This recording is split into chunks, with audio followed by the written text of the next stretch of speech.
Coba Anda bayangkan gelar akademis, jas putih, atau mungkin jubah seorang tokoh spiritual, itu kayak semacam mesin X-ray sosial. Iya, kayak alat pemindai gitu ya. Nah, betul. Secara nggak sadar, kita kan sering pakai atribut-atribut ini buat mendeteksi integritas seseorang.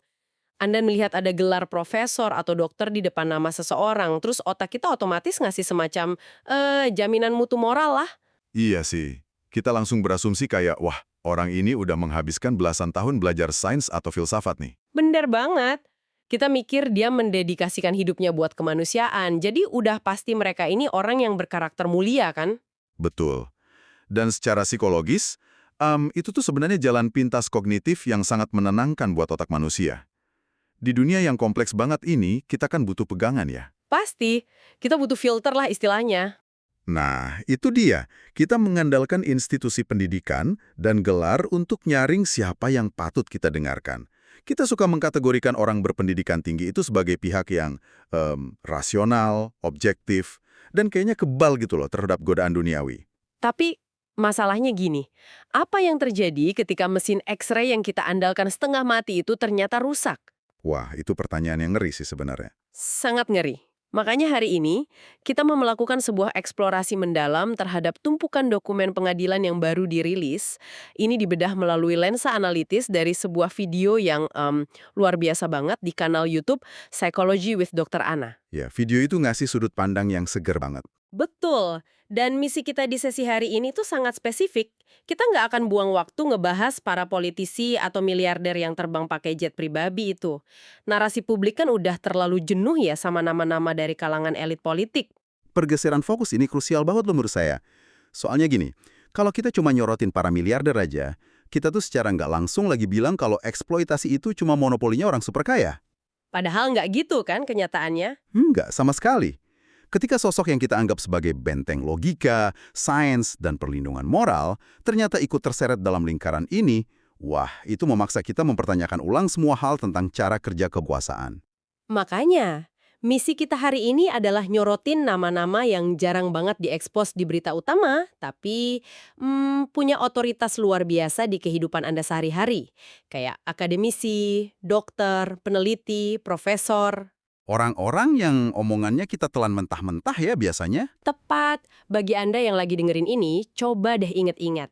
Pernah nggak sih Anda mempercayai nasihat kesehatan, atau baca buku bestseller, atau ngatur pola makan berdasarkan panduan dari seorang ahli ternama? Pasti pernah lah ya, minimal sekali seumur hidup. Terus gimana jadinya kalau di belakang layar, ahli yang Anda idolakan itu secara aktif berkompromi, melempar lelucon kotor, dan menukar integritas intelektual mereka cuma demi bisa bergaul sama predator yang udah dihukum? Fenomena ini benar-benar memaksa kita buat menghadapi pertanyaan psikologis yang berat banget. Ini bukan lagi sekedar kejahatan satu atau dua individu yang kebetulan aja punya gelar PhD. Terus apa dong esensinya menurut Anda? Ini tuh tentang gimana akses, prestise, dan validasi dari sosok berkuasa itu bisa membutakan kompas moral seseorang sampai ke level yang bikin kita mual. Kekuasaan itu punya efek neurobiologis yang nyata loh dalam mengubah cara orang menilai benar dan salah. Oke, mari kita urai ini pakai nama pertama dari analisis Dr. Anna. Seseorang yang mungkin bukunya lagi ada di meja kerja Anda sekarang. Peter Attia. Oh wow, nama yang gede banget di bidangnya ya. Gede banget. Buat Anda yang mungkin belum familiar, dia ini seorang dokter dan peneliti umur panjang atau longevity yang sangat terkenal. Ironisnya bukunya bahkan ada di rak bukunya Dr. Anna sendiri loh. Itu ironi yang tajam banget sih. Kan? Kita lagi ngomongin ilmuwan yang mendedikasikan hidupnya buat memperpanjang usia manusia.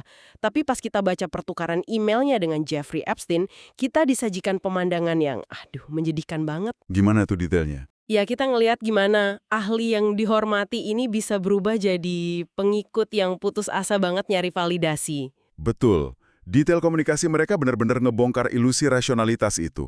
Ada satu pertukaran email dari tahun 2015 yang disorot banget di video itu. Atia ngirim email ke Epstein, subjeknya mendapat kiriman baru. Isinya apa itu? Isinya cuma foto botol obat metformin buat penggunaan pribadinya dia. Terus Epstein balas singkat doang, saya juga.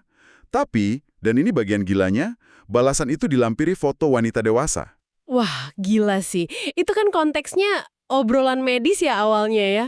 Nah itu, Reaksi normal dari seorang profesional pas nerima gambar kayak gitu dari klien atau kenalan bisnis tuh ya, menghentikan percakapan kan, atau minimal merasa terganggu lah. Tapi Atia justru balas pakai candaan kasar. Bukan cuma kasar sih, jujur aja pas ngebahas ini saya ngerasa cringe setengah mati. Ada email-email lain di mana Atia tuh terdengar kayak pemuja rahasia yang lebay banget. Oh iya?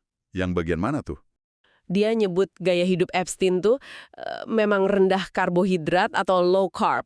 Terus di email lain ke asistennya Epstein, Atia nalis gini, saya mengalami sakau atau withdrawal kalau nggak ngelihat dia. Ya ampun. Dia pakai istilah klinis kayak sakau. Iya, bayangkan seorang dokter medis pakai istilah sakau cuma gara-gara nggak ketemu miliarder. Dia juga mujak betapa liarnya hidup Epstein sampai nulis, saya nggak bisa menceritakannya ke siapapun. Wah, itu sih udah kelewat batas profesionalisme ya. Banget. Mari kita urai ini pakai analogi ya. Tingkah Atia ini tuh persis kayak stereotip anak kutu buku di sekolah yang selalu dipinggirkan, terus tiba-tiba diajak nongkrong sama kapten tim olahraga yang paling populer dan kaya. Iya, ngerti. Terus dia berusaha ngebaur gitu ya. Bener. Tiba-tiba si anak kutu buku ini berusaha keras buat kelihatan edgy, ikut-ikutan ketawa pada lelucon yang merendahkan, tapi akhirnya malah kelihatan bodoh dan kehilangan jati dirinya. Analogi yang pas banget buat ngegambarin krisis identitas itu. Dan tragisnya, pas si anak kutu buku ini ketawawan, tebak apa yang dia lakuin? Dia keluarin jurus klasik kepolosan kan? Iya, pas dokumen pengadilan ini tersebar, Atia ngerilis esai permintaan maaf yang panjang banget. Inti pembelaannya, ya dia ngaku luar biasa naif. Dia ngeklaim kalau antara tahun 2014 sampai 2019 itu, dia murni terpesona aja sama aksesnya. Padahal dia ngaku ketemu 7-8 kali loh di periode itu. Betul. Dia cerita soal gimana dia terpesona sama rumah terbesar di Manhattan, terbang pakai pesawat Boeing 727, dan duduk di meja makan bareng kepala-kepala negara. Dia juga ngeklaim keras kalau dia nggak pernah ngeliat tanda-tanda eksploitasi anak di bawah umur selama kunjungan itu kan. Alasannya dia ngira hukuman penjara Epstein tahun 2008 itu cuma kasus prostitusi biasa. Iya, dan dia bahkan nyelipin narasi pahlawan di akhir pembelaannya. Dia bilang pas baca artikel Miami Herald tahun 2018 yang ngebongkar skandal itu, dia mual dan nyoba bantu korban masuk ke fasilitas trauma. Tapi anehnya, heroisme ini nggak terekam sama sekali di rilis dokumen pengadilan. Jadi wajar banget kalau Dr. Ena di sumber kita sama sekali nggak kemakan sama alasan ini. Iya, emang susah banget buat dipercaya. Ada kontradiksi gede kalau kita bedah karya Atia sendiri. Analisis dari sumber kita nyorot cerita dari bukunya Atia, pas bayinya yang baru lahir kritis di rumah sakit. Tunggu, bayinya kritis di rumah sakit, terus dia ngapain? Bukannya buru-buru terbang pulang buat nemenin istri dan bayinya, Atia malah bikin keputusan sadar buat tetap tinggal di New York. Tujuannya, biar bisa nongkrong sama Epstein. Astaga, itu sih bukan tindakan orang yang sekedar naif ya. Itu udah prioritas yang dikalibrasi ulang oleh kekuasaan. Tepat banget. Nah, ini memunculkan pertanyaan kritis buat Anda yang lagi dengerin. Apakah masuk akal seseorang dengan tingkat kecerdasan kayak Atia yang dilatih menganalisis data klinis terkecil benar-benar naif selama 5 tahun penuh? Atau ini kebutaan yang disengaja demi kekuasaan? Kalau dari kacamata psikologi ya, yang terjadi ini tuh pembentukan semacam gelembung rasionalisasi. Orang dengan kecerdasan analitis tinggi tuh justru paling jago nipu diri mereka sendiri. Oh, karena mereka bisa bikin alasan logis buat hal yang salah gitu. Betul. Mereka merangkai logika rumit buat membenarkan tindakan amoral. Jika kita hubungkan ini dengan gambaran yang lebih besar, argumen Dr. Ana soal objektifikasi itu tajam banget. Gimana persisnya argumen beliau soal itu? Dr. Ana nekanin kalau menganggap prostitusi eksploitatif itu nggak terlalu buruk atau jadiin foto wanita sebagai komoditas lelucon, itu batasnya tipis banget dengan melihat anak-anak sebagai objek. Misogini itu nggak terjadi di ruang hampa. Masuk akal.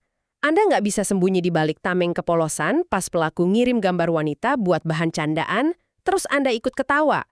Itu udah partisipasi aktif kan? Benar sekali. Oke. Kalau Atia bisa dibilang silau sama gaya hidup miliarder, mari kita geser fokus nih. Gimana dengan sosok yang seharusnya mempromosikan pelepasan duniawi? Kita masuk ke kasus tokoh spiritual, Deepak Chopra. Wah, ini nih, fenomena Deepak Chopra ini sangat menarik sekaligus sangat mengganggu. Kita ngomongin pelopor kesehatan holistik, penulis bestseller yang jutaan pengikutnya nyari kedamaian batin dari kata-katanya. Dia kan memposisikan dirinya di atas hal-hal material ya biasanya. Iya, tapi realitas yang ada di email-emailnya itu bertolak belakang banget sama persona publiknya. Ada detail yang jujur aja lucu tapi menohok dari videonya Dr. Anna. Beliau bilang, pas baca buku Chopra yang judulnya Metahuman, beliau ngerasa Chopra ini penulis yang buruk banget. Nggak bisa nyusun pemikiran rasional gitu ya katanya. Iya, dan lucunya, bocoran email Chopra ke Epstein ini malah ngevalidasi hal itu. Gaya bahasanya tuh dibilang hampir buta huruf. Ada satu email spesifik dari tokoh spiritual ini ke Epstein yang bunyinya gini, dengerin ya. Oke, apa tuh? Tuhan adalah konstruksi sosial. Gadis-gadis manis itu nyata. Coba resapi bentar. Terus di email lain, dia ngajak Epstein ke Israel dan nulis, jika Anda ingin menggunakan nama palsu, bawa gadis-gadis Anda. Wah, kalimat pakai nama palsu itu indikator psikologis yang gamblang banget loh. Anda kan nggak bakal nyuruh kenalan pakai nama palsu kalau Anda yakin bisnis dia bersih dan sah. Bener. Berarti dia sadar dong ada unsur kriminalnya. Pasti sadar. Terus, sumber kita juga ngangkat artikel anonim dari 20 tahun lalu. Artikel itu ngebahas masa lalu eksploitatif Chopra terhadap wanita di bawah bimbingan spiritualnya. Polanya selalu sama, kekuasaan dipakai buat membungkam kelemahan.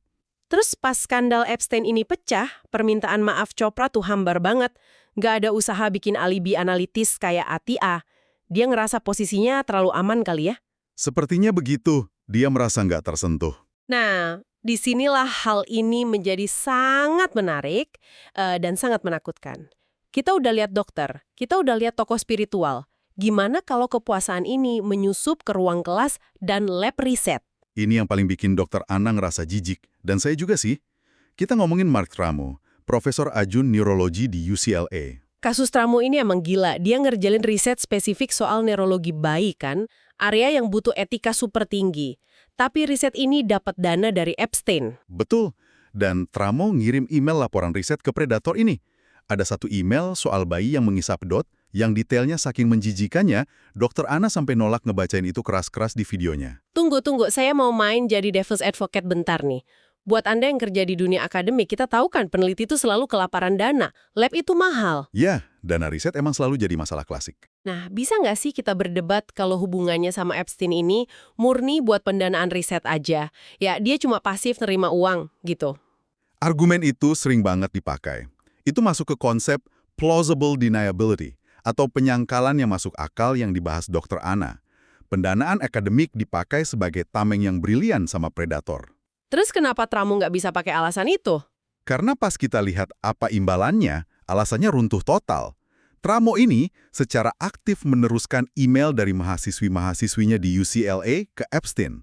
Astaga, dia nyerahin data mahasiswanya sendiri. Iya, terus Epstein balas nanya kalau ada dari mereka yang manis. Dan balasan Tramo bukan marah karena mahasiswanya dilecehkan. Dia malah nulis, kita lihat saja nanti, terus ditambahin kurung, kamu memang mengerikan. Bukankah itu berarti dia udah berubah dari sekedar peneliti pasif jadi fasilitator aktif? 100%. Saat dia kirim email itu, dia udah jadi fasilitator predator.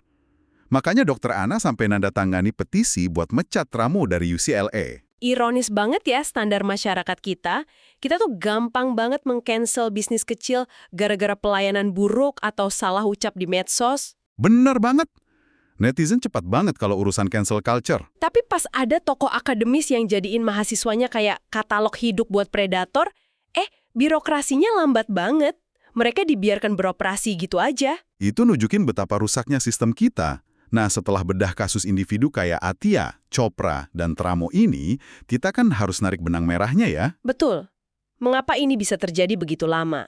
Ini ngebawa kita ke perenungan filosofis Dr. Anna tentang sifat kejahatan dan hubungannya dengan kekuasaan. Ini tentang manusia yang sengaja pakai tekad mereka buat mengeksploitasi orang lain demi kepuasan pribadi. Terus muncul pertanyaan, apakah miliaran dolar yang bikin orang jadi jahat? Sumber kita tegas bilang enggak. Contohnya Dolly Parton? Oh iya, perbandingan yang bagus tuh. Dolly Parton kan miliarder juga. Iya, dia miliarder yang nyumbang ke sana-sini tanpa mengeksploitasi siapapun.